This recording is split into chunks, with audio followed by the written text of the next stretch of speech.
Ella avanzaba por el pasillo con una sonrisa, sin la menor idea de lo que le esperaba. Todo estaba listo para la boda del año, hasta que él tomó el micrófono con manos temblorosas y dijo: «Yo lo perdí todo». El salón enmudeció, las sonrisas se congelaron. El hombre más admirado en esa sala acababa de desnudarse de su imagen perfecta. Y allí, frente al altar y al país entero, Miguel hizo su última elección. Pero lo que nadie esperaba era lo que Elena haría después de escuchar la verdad. El salón imperial parecía un sueño esculpido en oro. Candelabros de cristal colgaban como constelaciones sobre las mesas impecables, donde políticos, empresarios e influencers competían con sus miradas. La boda de Miguel Torres, el genio de la educación digital, con Elena Castillo, la diseñadora favorita de los medios, era el evento del año. Todo parecía orquestado a la perfección.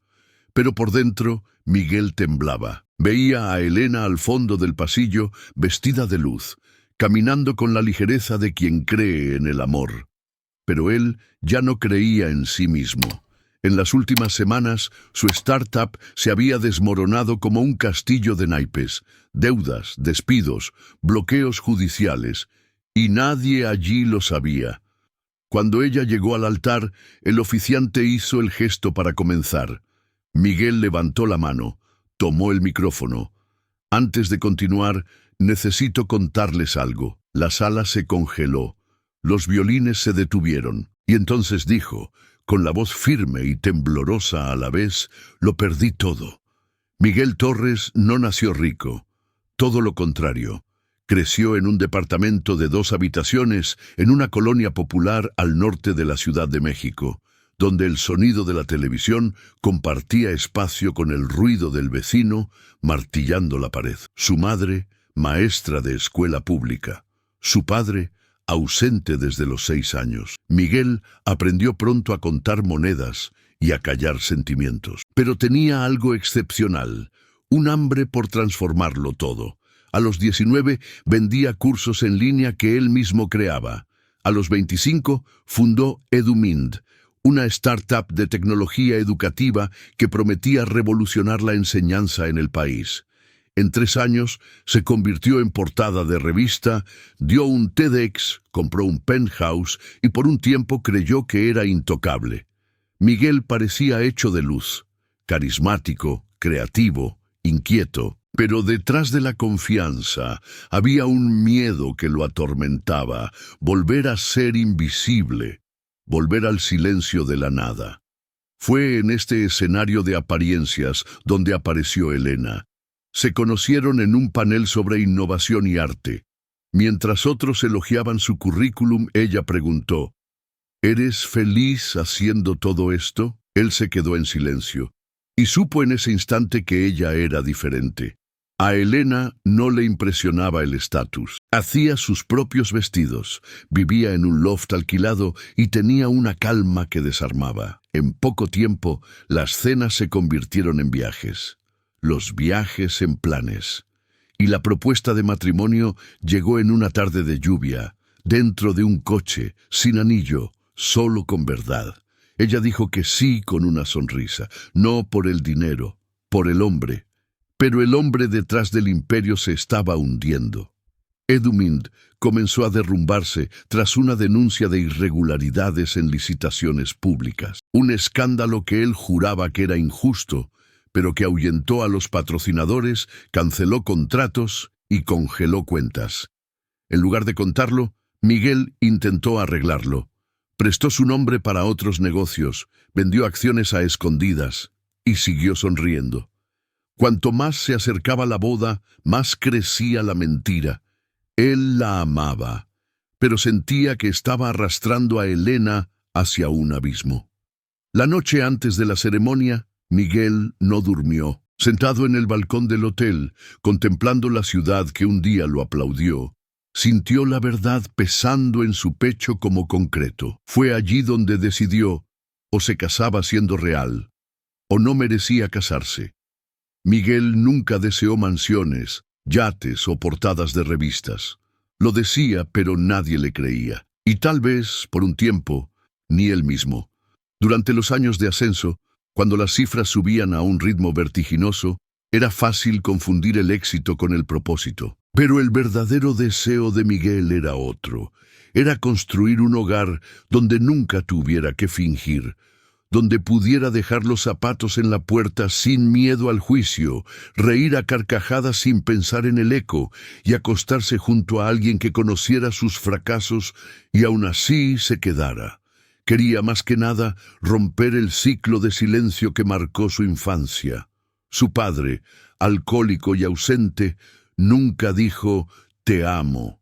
Su madre, aunque amorosa, siempre decía que no había tiempo para soñar. En casa, la vulnerabilidad era un lujo. Mostrar debilidad era peligroso. Así que Miguel aprendió a ganar, porque creía que ganando sería visto, y al ser visto sería amado. Cuando conoció a Elena, ese deseo silencioso tomó forma. A ella no parecía importarle lo que él podía ofrecer. En la primera cita, compartió un plato sencillo con él y pidió postre con la naturalidad de quien no está tratando de impresionar. Miguel, acostumbrado a mujeres que buscaban su nombre en Google antes del café, sintió algo extraño. Estaba relajado.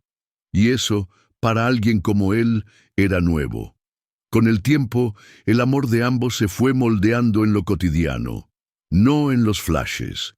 Era Elena sentada en la barra de la cocina, dibujando vestidos mientras él revisaba contratos. Era el silencio cómodo en el coche después de un día difícil. Era el cuidado, la ligereza y la sensación de que con ella no necesitaba actuar. Por eso, la boda no era solo un evento, era para Miguel la oportunidad de cerrar un ciclo. Casarse con Elena significaba fundar una nueva historia, crear un hogar donde sus hijos no necesitaran esconder las lágrimas, donde no existiera el peso de la perfección, donde amar y ser amado no dependiera del estatus, sino de la verdad. Pero había un problema. Él no estaba siendo sincero. En los meses previos a la ceremonia, mientras ella elegía flores y canciones, él elegía qué contratos vender a toda prisa. Elena hablaba de la luna de miel, y él respondía con sonrisas automáticas, mientras intentaba renegociar deudas con abogados que antes lo trataban como una estrella. Con cada mentira, el sueño real se distanciaba.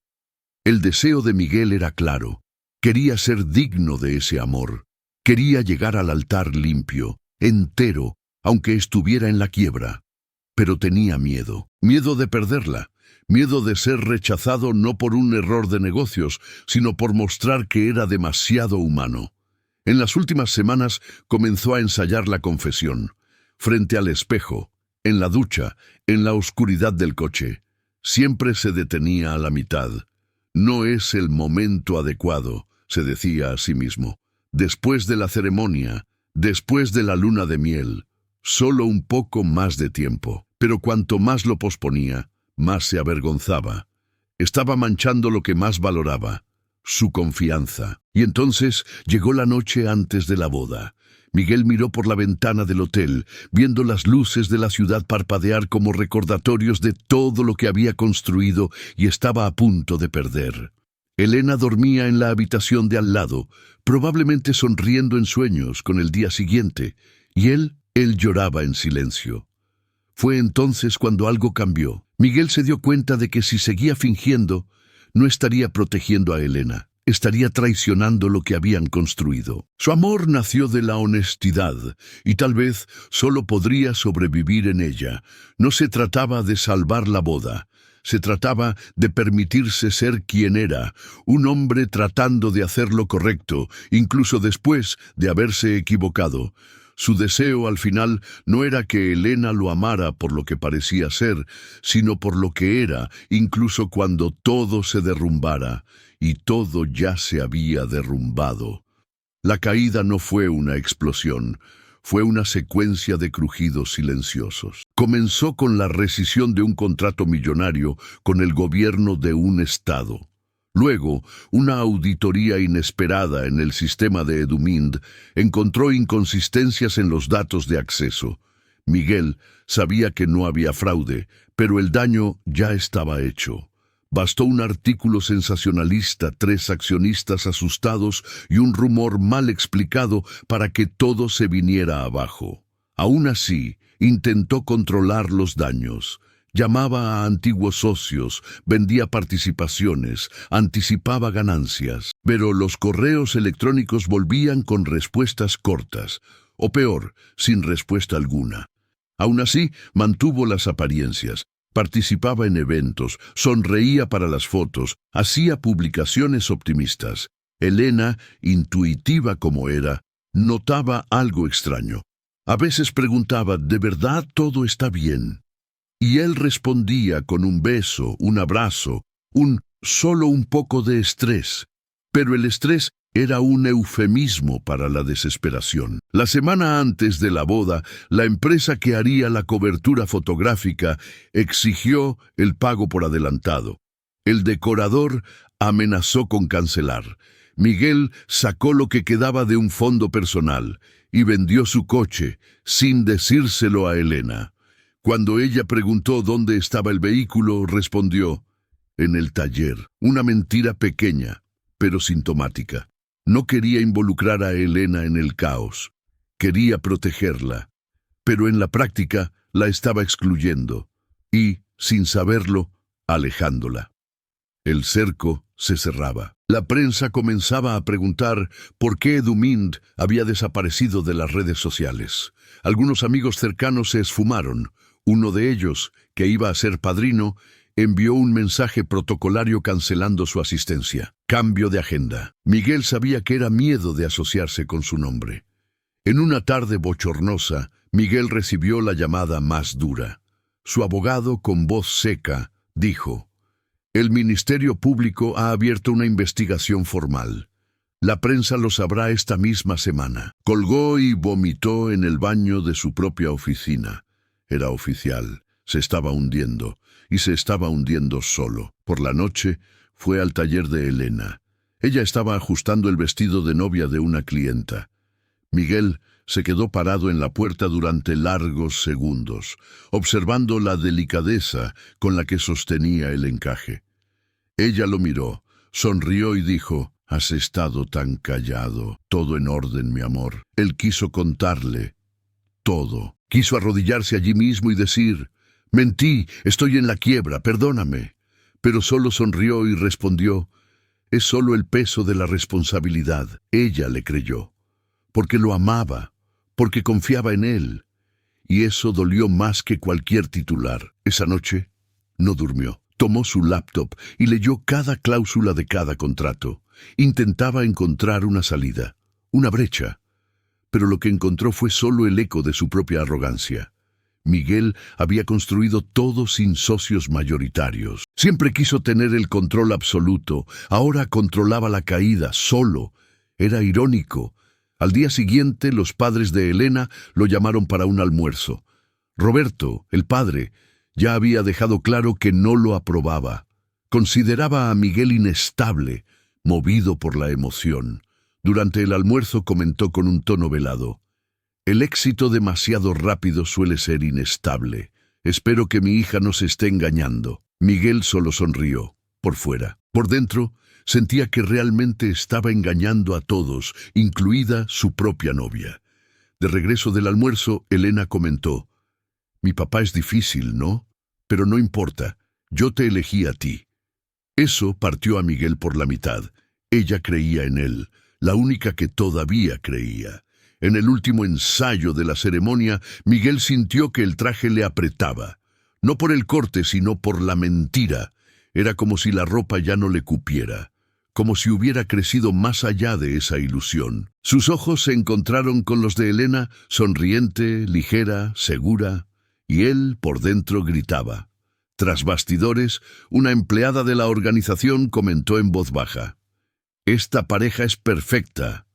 Parece de película». Y Miguel pensó: ¿Y si este es el final de la película? ¿Y si el tercer acto es la ruina? Con cada hora, la verdad se volvía más insoportable.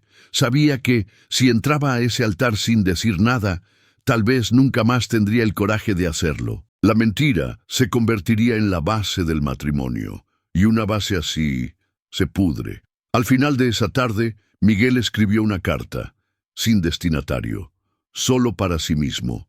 Decía: si mañana tengo el valor, no será para salvar mi imagen, será para salvar lo que nos hacía reales. Todavía no sabía cómo lo haría, pero ya lo sabía, o contaba la verdad, o perdería lo que más amaba, incluso si ella no se iba. El salón estaba impecable, como si hubiera sido montado dentro de un sueño. Una luz ámbar se derramaba de los candelabros, un cuarteto de cuerdas afinaba los últimos acordes, y filas de sillas se alineaban como soldados de un espectáculo.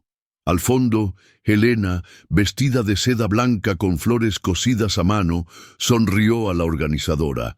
Parecía ligera, feliz, no sabía que el espectáculo estaba a punto de convertirse en tragedia. Miguel estaba de pie junto al oficiante, tenso, las manos frías, la mandíbula apretada. Observaba cada movimiento como quien ve agotarse el tiempo. Sabía que no habría vuelta atrás. Esa sería la última mentira, o el primer paso fuera de la armadura. Los músicos comenzaron a tocar. La audiencia se acomodó en sus sillas. Los influencers levantaron sus celulares. Era el momento. Cuando Helena apareció en la entrada del salón, todos se pusieron de pie. Parecía flotar. Sus ojos se encontraron con los de Miguel, y ella sonrió con la certeza de quien cree en lo que está construyendo. Su confianza le atravesó el pecho como una astilla. Miguel dio 2 pasos hacia adelante, respiró hondo y levantó la mano. El oficiante se detuvo. Los músicos guardaron silencio. Los celulares temblaron en manos confundidas. Miguel tomó el micrófono. Antes de que continuemos, necesito decir algo. Algunas personas rieron, pensando que era otra sorpresa romántica, pero bastó el tono de su voz y el repentino silencio en su respiración para que el ambiente cambiara. Miguel miró a Helena. Sus ojos estaban fijos en él. Todavía no entendía, pero algo en su rostro comenzaba a endurecerse. Lo perdí todo. Las palabras cayeron como piedras, secas, directas. Todo, la empresa, los contratos, las cuentas. Se lo oculté a ustedes, se lo oculté a ella, porque tuve miedo. El salón se congeló. Los invitados se miraron entre sí. Alguien tosió. Un hombre bajó discretamente su celular. Otra mujer dejó escapar un «Dios mío». Miguel respiró hondo, pero la voz comenzó a fallarle. Pensé que podría resolverlo a tiempo. Pensé que podía mantener la imagen hasta que pasara, pero no pude. Y hoy ya no tengo nada que ofrecer, ni a ella, ni a nadie aquí. Silencio. Helena todavía no se movía. El ramo pesaba en sus manos. Su pecho subía lentamente, como si buscara aire dentro de un mar denso, pero sus ojos estaban nublados. El primero en levantarse fue su padre, Roberto Castillo. Traje gris claro, rostro rígido. Caminó lentamente hacia el centro del pasillo. La sala lo observaba en muda expectativa. «Esto es un ultraje», dijo. La voz cortó el aire como una cuchilla. «Traes a mi hija hasta aquí, ante la prensa, nuestra familia, los amigos, y la conviertes en una pieza de tu espectáculo de fracaso». Helena intentó hablar, pero su padre levantó una mano. «Tú no eres un hombre, eres un fraude». Miguel se quedó inmóvil. No reaccionó. Cada palabra era un golpe y no pensaba devolverlo. Roberto se giró hacia su hija. «Vámonos, Helena, todavía estamos a tiempo». Ella permaneció quieta. No respondió. Sus ojos estaban fijos en Miguel, pero llenos de algo que él no podía descifrar. Rabia, tristeza, amor, todo junto. Isabel, la madre, caminó hacia ella, susurrando algo que nadie oyó. La audiencia se dividía entre la indignación y la vergüenza. Algunos comenzaron a levantarse. El organizador de la boda apagó discretamente las luces laterales. Los músicos ya habían salido de la sala. Miguel bajó la mirada. «Perdóname», dijo, ahora sin micrófono, solo para ella. «Debí haberte contado antes. Quería ser alguien mejor por ti, pero fui un cobarde, y ahora tal vez te he perdido». Elena todavía no respondió. La humillación no estaba solo en lo que él dijo, sino en cómo el mundo reaccionaba a la verdad. Miradas de juicio, sonrisas de medio lado, celulares que volvían a grabar. Roberto se le acercó una vez más.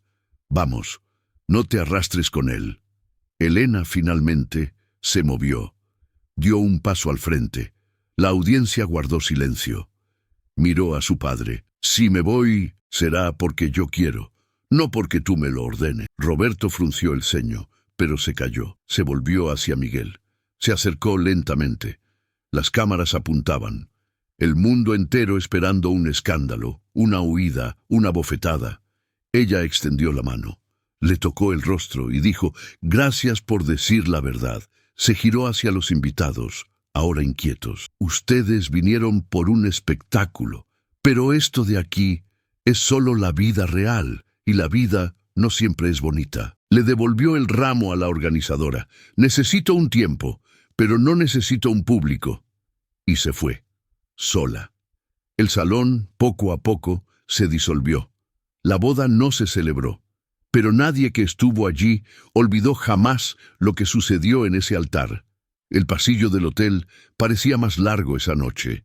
Elena caminaba lentamente, sus pasos resonando entre las paredes silenciosas, el vestido aún arrastrándose por la alfombra como un recordatorio de todo lo que no sucedió. Cuando llegó a la suite nupcial, cerró la puerta con calma.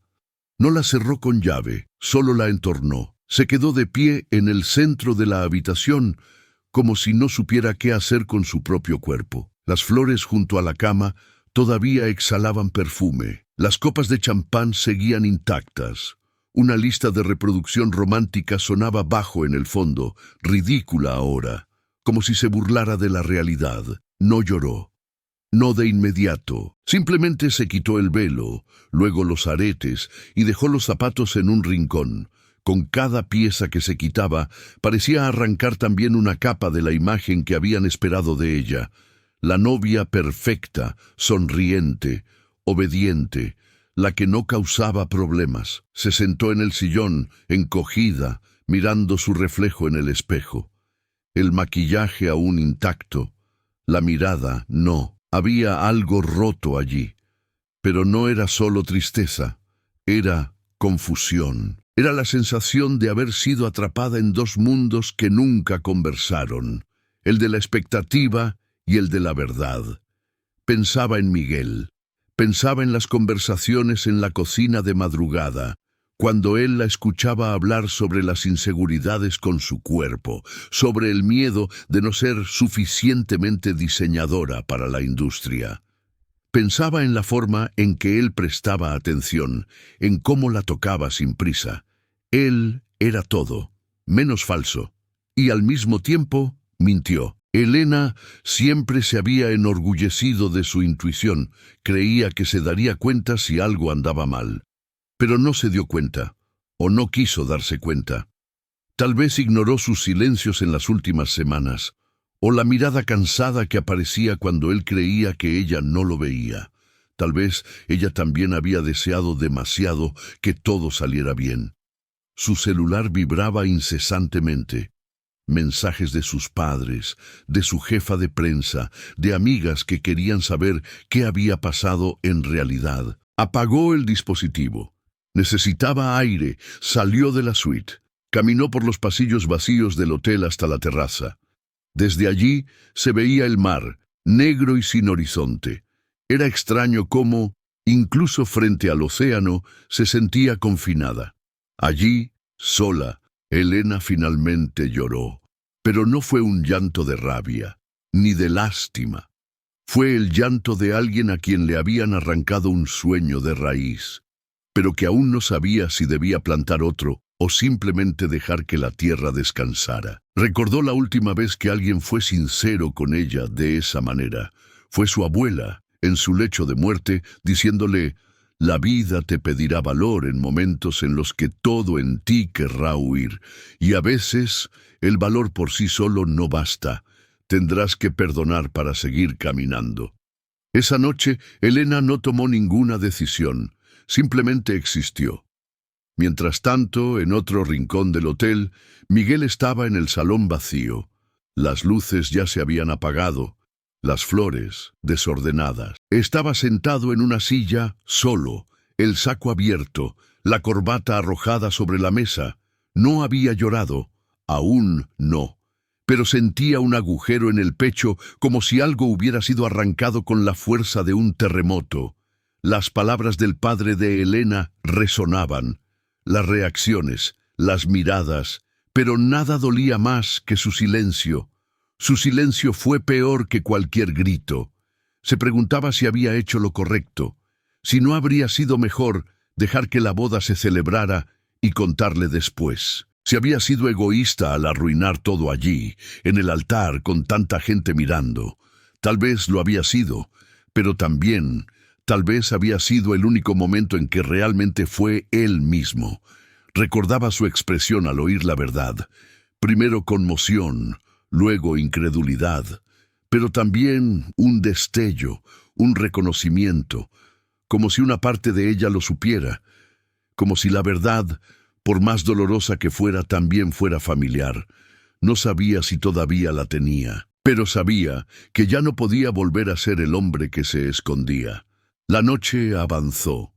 Ambos, en sus silencios, pensaban en el otro y en todo lo que aún podrían hacer de aquellas ruinas. A la mañana siguiente, Elena se despertó con el sol entrando por las rendijas de la cortina. El vestido todavía colgado, los ojos hinchados. Pero había una nueva claridad. Ya no sentía vergüenza. Sentía algo diferente, un extraño tipo de paz. Porque ahora finalmente todo estaba a la vista. Tomó un abrigo y salió. No sabía dónde estaba él, pero sabía dónde buscarlo. Bajó al salón. Estaba vacío como esperaba, pero las puertas del jardín estaban abiertas. Siguió el sonido de las olas. Y allí estaba Miguel, sentado en la cubierta de madera, mirando el mar, de espaldas. Ella no habló. Simplemente se acercó. Él se giró lentamente, los ojos rojos, pero aún firmes. No había expectación en su mirada, solo presencia, solo él. Y ella se quedó allí, de pie, frente al hombre que la amaba y que la había decepcionado. No se dijo nada, pero algo había cambiado. Por primera vez, no estaban actuando. ¿Alguna vez has confiado en alguien y te ha sorprendido la verdad? ¿Alguna vez has sentido tu corazón dividido entre el dolor de la decepción y el recuerdo de lo que fue real? Si es así, comenta solo con un sí aquí abajo. Es solo eso, solo para saber que me entendiste, que tú también has estado en ese lugar. A veces, un simple sí carga todo lo que no podemos explicar. Miguel no dijo nada. Solo hizo un leve asentimiento con la cabeza cuando Elena se acercó. Ya no había máscaras entre ellos. Tampoco había respuestas preparadas. Solo el sonido del mar y el silencio que por primera vez parecía sincero. Ella se sentó a su lado, con las manos entrelazadas en el regazo. No lo tocó, no sonrió. Y eso, para él, ya era mucho más de lo que esperaba. Pasaron minutos sin hablar. Luego, Elena respiró hondo. «No sé qué es esto todavía», dijo ella, «pero tampoco quiero decidir nada en medio del ruido de los demás». Miguel asintió. Sintió un nudo apretarle la garganta. «Entiendo». «Podrías haber mentido hasta el final», continuó ella. «Podrías haberme desposado y contármelo solo después, pero no lo hiciste. ¿Por qué?» Él tardó en responder. Miró el mar como si buscara una respuesta allí dentro. «Porque te vi entrando, y me di cuenta de que, si no decía la verdad allí, me estaría casando con alguien que merecía todo de mí y recibiendo solo lo que sobraba. No lo soporté». Elena asintió. con los ojos todavía fijos en el horizonte. «Me humillaste», dijo ella. «No solo por contarlo delante de todo el mundo, sino por excluirme de esto antes. Soy adulta. Hubiera preferido saberlo cuando todavía podíamos intentarlo juntos. Antes del altar, no después». Miguel bajó la cabeza. «Lo sé, y no hay excusa para eso». El silencio volvió, pero ahora era otro. Ya no era el silencio de la huida, era el de la escucha. Elena cerró los ojos por un instante. Recordó la primera vez que él apareció en su taller con una bolsa de comida para llevar diciendo: «Traje comida y tiempo. ¿Hay un lugar para mí aquí?». Recordó su risa cuando ella quemó el arroz. La forma en que le apretaba la mano en los eventos cuando sentía que estaba ansiosa. Él había fallado. Pero no todo era mentira. La confianza estaba rota. Pero el amor todavía estaba allí, aunque silencioso, herido. «No sé si podemos volver a lo que éramos», dijo ella por fin. «Pero tal vez no necesitemos volver. Tal vez se trate de empezar de otra manera». Él la miró. Había algo diferente en sus ojos ahora. No era perdón. Todavía no. Era una elección. La elección de no dejar que el error de alguien apagara su propio valor para sentir. «¿Y qué quieres ahora?», preguntó Miguel, cauteloso. Elena guardó silencio por unos segundos. Luego respondió: «Quiero alejarme de todo por un tiempo, de la prensa, de mis padres, de todo esto». Él asintió. «Entiendo. ¿Quieres que yo también desaparezca?». Ella lo miró. «No, quiero que desaparezcamos juntos, pero sin promesas, sin etiquetas, sin obligaciones. Solo un tiempo para respirar, para ver si lo que quedó todavía es suficiente para construir algo nuevo». Miguel sintió que el corazón se le aceleraba. No era un recomienzo romántico, no era un final feliz cinematográfico, pero era la oportunidad más real que había tenido. «Acepto», respondió. «Contigo, hasta la nada parece un lugar». Ella sonrió por primera vez desde el altar. 2 días después, dejaron el hotel por la puerta de servicio. Ninguno de los dos avisó a la prensa, ni a los padres, ni a los amigos. Tomaron prestado el coche de un amigo de Miguel, arrojaron 2 maletas en el maletero y se dirigieron a una cabaña rústica en la costa de Oaxaca, que una antigua clienta de Elena les ofreció. La casa era sencilla, sin lujos, sin wifi, sin señal de celular en algunos rincones, pero era silenciosa, y para los dos eso era suficiente. Allí, Miguel comenzó a despertar sin sobresaltos, sin notificaciones, sin deudas llamando a la puerta. Comenzó a escribir en un cuaderno viejo que encontró en la casa. Ideas, recuerdos, miedos. Era su forma de entender lo que estaba sintiendo. Elena, por su parte, volvió a coser, no vestidos de novia, sino piezas sueltas, hechas a mano. Redescubrió el placer de crear sin plazos, sin vitrinas, sin desfiles. Creaba como una forma de respirar. Conversaban por la noche, a la luz de las velas, sin guión. A veces reían, a veces lloraban. A veces solo se quedaban en silencio, mirando las estrellas que parecían más visibles allí. No hubo disculpas con discursos preparados. Hubo presencia. Miguel contó todo lo que no había contado antes. Cada mentira, cada desesperación, cada fallo. Elena escuchó. Interrumpió pocas veces y al final solo dijo: «Gracias por no esconderte más de mí». Poco a poco, entre costuras y garabatos, largas caminatas y cafés amargos, algo comenzó a nacer. No era lo que tenían antes, era otra cosa, algo más crudo, más imperfecto, más verdadero. Y aunque ninguno de los dos sabía el nombre de aquello, sabían que era suyo. Y por ahora eso era suficiente. En los primeros días todo parecía en suspenso, como si el tiempo se hubiera detenido, permitiendo que Miguel y Elena respiraran después de un largo ahogamiento.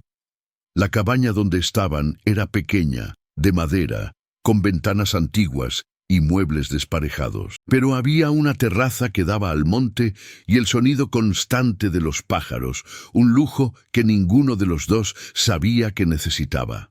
Allí comenzó la reconstrucción, no de empresas ni de imágenes públicas, sino de ellos mismos. Miguel se despertaba temprano, pero sin prisa. Lavaba los platos de la cena anterior, hacía café, leía en silencio. A veces escribía en un cuaderno, fragmentos de pensamientos, recuerdos de la infancia, frases que comenzaban con «Si tan solo hubiera dicho antes». Elena pasaba horas sentada en el suelo, moldeando telas en formas que no tenían una función inmediata. Era como coser sin destino, y eso la liberaba. Pero la transformación no fue constante, ni fácil. En la segunda semana, la realidad llamó a la puerta. Literalmente. El cuidador de la casa entregó un montón de cartas, cobros bancarios, citaciones, una notificación de embargo. Miguel pasó el resto de la tarde en silencio, mirando los papeles. Elena no preguntó, pero sintió el peso volver a su cuerpo. Esa noche discutieron por primera vez. Ella quería saber por qué él todavía no había pedido ayuda a nadie. Hablas de empezar de nuevo, pero no hablas con nadie que pueda apoyarte de verdad. Miguel explotó. Porque me da vergüenza, Elena. Fui portada de revista. Di conferencias a ministros. Y ahora tengo que llamar a la puerta de gente que me veía como un referente y pedir auxilio. Elena no respondió de inmediato. Solo dijo, entonces quieres reconstruir, pero todavía intentas mantener intacto el orgullo que te derribó. Fue como una bofetada sin mano. Él salió a caminar. Estuvo fuera horas, y cuando volvió, estaba mojado por la llovizna y más callado que nunca. Pero esa noche, por primera vez, durmieron en la misma cama, de espaldas el uno al otro, pero aún juntos. Al día siguiente, Miguel tomó el teléfono y llamó a un exinversor, de los que no lo abandonaron por completo. No pidió dinero, pidió un consejo, escuchó más de lo que habló, y cuando colgó sintió algo inédito, humildad sin humillación. Elena, por otro lado, reencontraba capas de sí misma que ni siquiera sabía que estaban perdidas. Volvió a escribir cartas para sí misma, como hacía a los 15 años. Comenzó a dibujar vestidos que no tenían que ver con la tendencia, sino con el sentimiento. En una de esas tardes, envió un correo electrónico a una editora de moda independiente, adjuntando 3 ilustraciones sin firma. No esperaba respuesta, pero la recibió 2 días después con una invitación a enviar más. Lloró sola, en el baño, no porque fuera un éxito, sino porque era suyo. Allí nacía algo que no dependía de un matrimonio, de un apellido, de un escenario. Era su arte crudo y sin barniz. La vida en la cabaña siguió a este ritmo inestable. Días buenos, días malos. A veces reían tomando café en la terraza. A veces se callaban durante horas, sentados uno al lado del otro. Pero había un pacto silencioso entre ellos. Nadie volvería a fingir. Una mañana, Elena propuso algo. Vendamos lo que quedó del penthouse e intentemos abrir un pequeño taller. Tú puedes administrarlo, yo creo. Miguel se rió, sin ironía. ¿Todavía confías en mí con las hojas de cálculo? No, pero confío en ti con los cafés, la luz del sol y la paciencia. El resto lo aprendemos de nuevo. Él aceptó. No con entusiasmo, sino con alivio. Al mes siguiente, regresaron discretamente a la Ciudad de México. La ciudad parecía otra, o tal vez ellos eran demasiado diferentes para reconocerla. Miguel visitó el penthouse por última vez, firmó los papeles de la venta y se fue de allí sin mirar atrás. Alquilaron un pequeño local en el centro histórico. Una habitación con 2 ventanas, paredes desconchadas y suelo de madera torcido. Miguel lijó las ventanas, pintó las paredes. Elena colgó telas en las estanterías y dejó secar las flores en el cristal. No abrieron con una fiesta, ni con una publicación en Instagram. Abrieron con un pequeño letrero en la puerta. Taller Horizonte. sin prisa, pero con verdad. No tenían una fila de clientes, pero tenían días en que una mujer entraba, se sentaba y decía, solo quería hablar sobre un vestido que soñé. Y eso ya era suficiente. Miguel imprimía folletos, los entregaba en los mercados, ayudaba con los pedidos. A veces hacía cuentas, a veces quemaba el arroz, pero siempre volvía, siempre la miraba a los ojos. Todavía no habían hablado de matrimonio de nuevo, ni lo necesitaban. Estaban por fin construyendo algo, no sobre los escombros, sino sobre lo que sobrevivió a ellos. Era un martes común cuando Miguel recibió el correo electrónico. El remitente era de la universidad, con una simple invitación. Nos gustaría tenerlo como ponente en nuestra semana de innovación y recomienzos. Conocemos su historia. Es precisamente por eso que queremos escucharlo. Miguel leyó el correo 3 veces antes de cerrarlo. Sintió que se le revolvía el estómago. Había pasado casi un año desde el colapso, y desde entonces había desaparecido de los titulares, lo suficiente para que el olvido comenzara a tomar forma. Pero ahora, el pasado llamaba a la puerta y quería un micrófono. Por la noche se lo comentó a Elena, ya esperando resistencia. Pero ella no dijo ni sí ni no. Solo lo miró a los ojos y preguntó, ¿tienes miedo? Él dudó. Sí, mucho. Entonces tal vez sea hora de ir. Miguel respiró hondo. Pensó en negarse, en protegerse, pero había algo más fuerte, un impulso nuevo, no de recuperar el prestigio, sino de hablar sin máscara. Por primera vez, tal vez, sin buscar admiración, simplemente siendo. El día de la charla, el auditorio estaba lleno. La mayoría eran jóvenes estudiantes, algunos profesores, uno que otro periodista que todavía recordaba el escándalo. Él vestía una camisa sencilla, barba por hacer, cuadernos de notas en la mano. En el escenario, el moderador hizo una breve introducción. Hoy tenemos aquí a alguien que, antes de ser un ejemplo de éxito, se convirtió en un retrato de la caída, pero que eligió seguir caminando. Miguel subió los escalones lentamente. Cuando tomó el micrófono por un segundo, todo pareció antiguo. El nudo en el estómago, los aplausos tímidos, el foco de los reflectores. Pero también había algo nuevo, un tipo de calma que nunca había sentido. Ya no necesitaba convencer a nadie, solo contar la verdad. Buenas noches, soy Miguel, y lo perdí todo. Silencio. Pero antes de eso, perdí algo aún más valioso, el valor para pedir ayuda. El público estaba atento. Prosiguió. Durante años construí una empresa que creció demasiado rápido.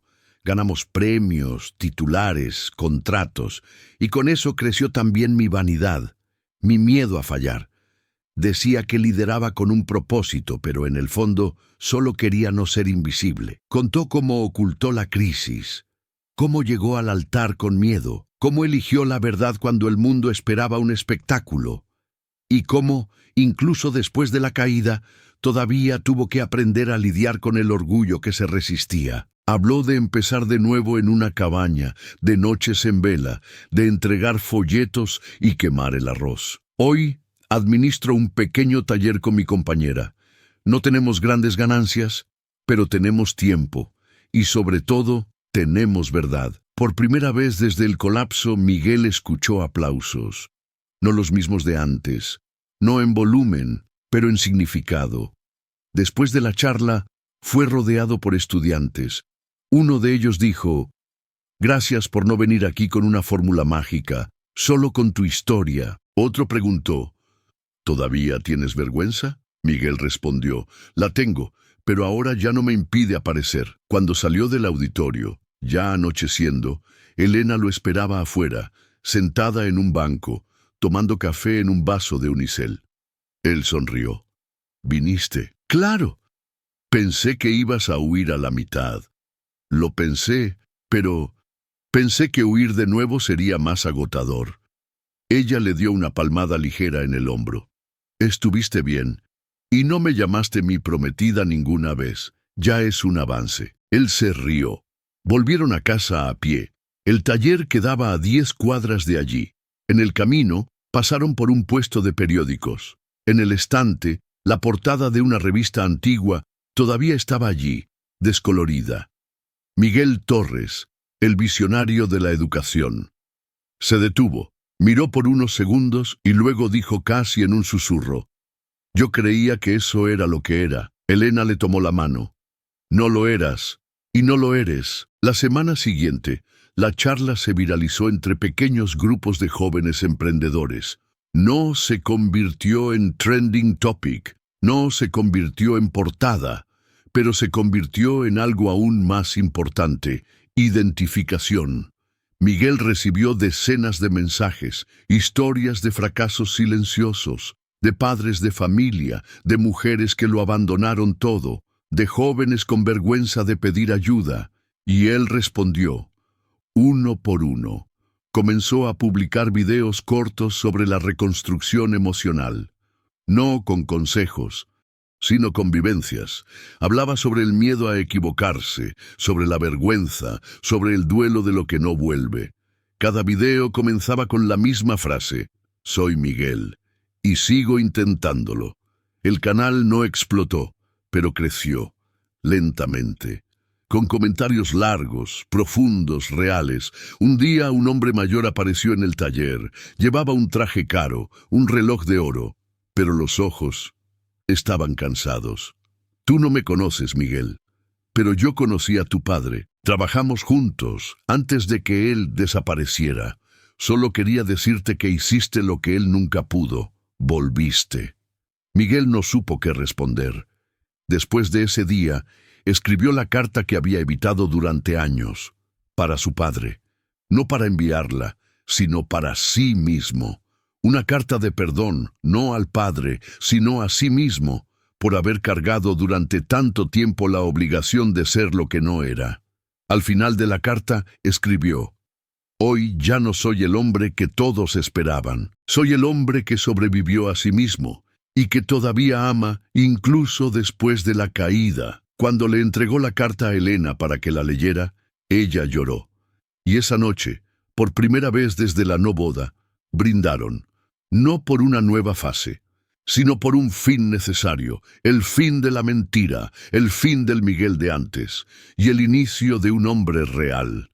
La repercusión de la charla fue lenta, pero constante. Mientras los portales de noticias ignoraban la historia, pequeños grupos comenzaron a compartir fragmentos del discurso de Miguel en páginas sobre salud mental, emprendimiento y reinvención. Lo que dijo en el escenario resonaba más que cualquier caso de éxito anterior, porque, por primera vez, se trataba del fracaso, sin maquillaje, sin una banda sonora épica, sin promesas de una vuelta triunfal. Al principio, Miguel pensó que el interés duraría pocos días, pero los mensajes seguían llegando. Algunos eran simples: «Gracias por tener el valor». Otros eran confesiones crudas: «Fracasé y me escondí durante años, me ayudaste a respirar de nuevo». Leía todo y respondía a casi todo. Le llevaba tiempo, pero era como coser, punto por punto, sus propios pedazos. Un día recibió una llamada inesperada. Era de Camila Soto, una periodista de una gran revista de negocios que, meses antes, había publicado el cruel titular «El ascenso y la caída de un farsante». «Hola, Miguel. Quería escuchar tu versión ahora», pensó en colgar. Pero no, ya no era el hombre que evitaba la confrontación. «Puedes venir al taller, pero sin cámara, sin producción, solo una conversación». Ella fue. Encontró a Miguel sirviendo café en una mesa de madera astillada, con ropa sencilla y ojos tranquilos. Pasaron 2 horas conversando. Él no intentó justificarse, solo contó. 2 semanas después salió el artículo. Esta vez, con otro título, «Lo perdió todo», y eligió continuar. No hubo una explosión, pero el cambio fue visible. Nuevos clientes comenzaron a aparecer en el taller, gente común, atraída no por la marca, sino por la verdad. Un hombre que fue cliente de Eduminde apareció, tímido. Te insulté en las redes, ¿recuerdas? Fui duro, pero ahora quería un traje sencillo, uno de recomienzo. Miguel sonrió. Vamos a hacerlo juntos. Elena observaba todo desde lejos. No necesitaba intervenir. Sabía que la verdadera reparación no vendría de los titulares, sino de la manera en que él volvía a casa todos los días. Menos tenso, más presente, con historias nuevas, con humanidad. Mientras tanto, al otro lado de la ciudad, los padres de Elena seguían en silencio. Ningún contacto, ningún recado, hasta que en una tarde lluviosa sonó el interfono del taller. Era Isabel, la madre. Elena dudó, pensó en no contestar, pero contestó. La madre entró con un paraguas empapado y los ojos inquietos. Miró el espacio, las telas colgadas, los dibujos en la pared, la luz suave que entraba por las altas ventanas. «Te ves bien», dijo, casi como quien pide disculpas. «Estoy tratando de estarlo», respondió Elena. Isabel caminó por el espacio como quien pisa recuerdos. Se detuvo ante una pieza en exhibición. Un vestido corto, sencillo, hecho de retazos de tela, con una frase bordada en el hombro. «El amor no exige platea». «¿Lo bordó él?», preguntó. Elena sonrió. Él cosió las letras. Yo diseñé la frase. Isabel asintió. Suspiró. «Tu padre todavía está reacio, pero ve sus videos, solo que no lo dice en voz alta. No necesito su aprobación, mamá. Solo necesitaba que supieran que estoy bien». Isabel sostuvo la mano de su hija por unos segundos. Luego solo dijo, «Aparecerá, pero a su manera, rígido, tarde, pero lo hará», y se fue. Días después, un sobre fue entregado en el taller, sin remitente. Adentro, una foto antigua de Elena de niña jugando en el patio de la casa de sus padres. Detrás de la foto, una nota corta. «Sigues siendo mi hija, incluso cuando eliges diferente. R». Miguel no preguntó nada. Solo la abrazó cuando ella se lo mostró, y por la noche cocinó su plato favorito, silenciosamente, como siempre hacían cuando el mundo exterior daba señales de cambio. Pero no todo fue reconciliación. Algunos círculos sociales de los que formaban parte antes, las cenas, los eventos benéficos, los socios de negocios, simplemente desaparecieron. Las invitaciones dejaron de llegar. Algunos conocidos cruzaban la calle cuando los veían. Miguel, al principio, sentía una incomodidad, pero pronto entendió. La exclusión era la liberación. Ya no pertenecían a ese teatro. En una tarde de sábado, mientras pintaban juntos las paredes de la pequeña oficina en la parte trasera del taller, Elena hizo una pregunta inesperada. «¿Todavía sueñas con tener tu empresa de vuelta?» Miguel dejó el pincel. Pensó, «No esa empresa, pero tal vez otra, una que no me consuma, una que no me transforme en un personaje». «¿Y si no lo consigues?», preguntó ella sin ironía. «Entonces está bien, ya conseguí lo que importa». Ella sonrió, y en ese momento entendió que él ya no estaba tratando de probar nada, ni a ella, ni al mundo. Solo quería vivir entero. Al mes siguiente, el canal de Miguel fue invitado a integrar una plataforma de podcasts sobre salud emocional. Uno de los videos que publicó, donde hablaba sobre el miedo a fracasar frente a quien amas, se viralizó entre terapeutas y educadores. La repercusión generó invitaciones para hablar en escuelas, ONGs, grupos de apoyo. Pero el momento más memorable llegó en un evento pequeño, en una biblioteca de barrio, donde una joven se levantó al final de la charla y dijo, «Estaba a punto de renunciar a todo. Y te oí decir que equivocarse en voz alta es mejor que morir en silencio». Eso me sostuvo. Miguel bajó del escenario y la abrazó. No dijo nada, porque allí entendió. No se trataba de empezar de nuevo para tener éxito. Se trataba de empezar de nuevo para seguir siendo. Ese era su papel ahora. No como un ídolo, sino como una presencia, y para Elena ver aquello era como ver una cosecha silenciosa, semillas plantadas en el dolor, floreciendo en la vulnerabilidad. Todavía vivían en un departamento modesto, el taller todavía era pequeño, pero el mundo poco a poco reaccionaba no con aplausos, sino con respeto, y eso lo era todo. Durante mucho tiempo, Miguel creyó que el éxito era sinónimo de control, que amar era garantizar la estabilidad y que ser digno de alguien significaba no fallar nunca. Creció escuchando que quien pierde se convierte en motivo de vergüenza y que quien siente demasiado se convierte en un peso. Así que aprendió a callar, a esconderse, a vestirse de victorias incluso cuando todo por dentro estaba en ruinas. Pero el colapso no vino para castigarlo, vino para revelarlo. Y lo que quedó, después de que todo se derrumbó, fue lo que realmente importaba. La verdad, aunque imperfecta. El amor, aunque herido. La presencia, aunque en silencio. Miguel descubrió que la vergüenza solo tiene fuerza cuando creemos que equivocarnos nos hace indignos, y que pedir ayuda, lejos de ser una debilidad, es la forma más valiente de decir, todavía quiero continuar. La caída no fue el final, fue el punto en el que finalmente dejó de huir de sí mismo. Y Elena, a su vez, entendió que confiar no es nunca decepcionarse.